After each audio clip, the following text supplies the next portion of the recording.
2025 September മുതൽ 2027 May വരെ yes ബാങ്കിന്റെ നോൺ എക്സിക്യൂട്ടീവ് ചെയർമാനായി വീണ്ടും നിയമിതനായതാര് ആർ ഗാന്ധി. ഏഷ്യ പസഫിക് നിക്ഷേപ ബാങ്കിന്റെ സഹതലവനായി സിറ്റി ബാങ്ക് നിയമിച്ച ഇന്ത്യൻ വംശജനായ ബാങ്കർ ആര്? കൗസ്തുഭ് കുൽക്കർണി.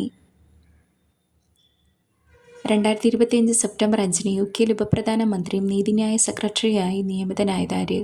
ഡേവിഡ് ലാമി. ഇന്ത്യയിൽ ക്രിക്കറ്റ് ഫുട്വെയറിന്റെ പ്രചാരവും വിപണി സാന്നിധ്യവും വർദ്ധിപ്പിക്കുന്നതിനായി സ്കെച്ചേഴ്സ് ബ്രാൻഡ് അംബാസഡറായി നിയമിച്ച ഇന്ത്യൻ ക്രിക്കറ്റ് താരമാര്? മുഹമ്മദ് സിറാജ്. എല്ലാ വർഷവും സെപ്റ്റംബർ 5 ഇന്ത്യയിൽ അധ്യാപക ദിനമായി ആചരിക്കുന്നത് ആരുടെ ജന്മദിനത്തോടനുബന്ധിച്ചാണ്? ഡോക്ടർ സർവേപ്പള്ളി രാധാകൃഷ്ണൻ. അയോധ്യയിൽ പുതുതായി ഉദ്ഘാടനം ചെയ്ത രാമക്ഷേത്രം സന്ദർശിച്ച ആദ്യ വിദേശ നേതാവ് ആരാണ്? ഷെറിംഗ് ടോബ്ഗെ. കേന്ദ്ര മൈൻസ് സെക്രട്ടറിയായി ചുമതലയേറ്റ IAS ഉദ്യോഗസ്ഥൻ ആരാണ്? പീയൂഷ് ഗോയൽ.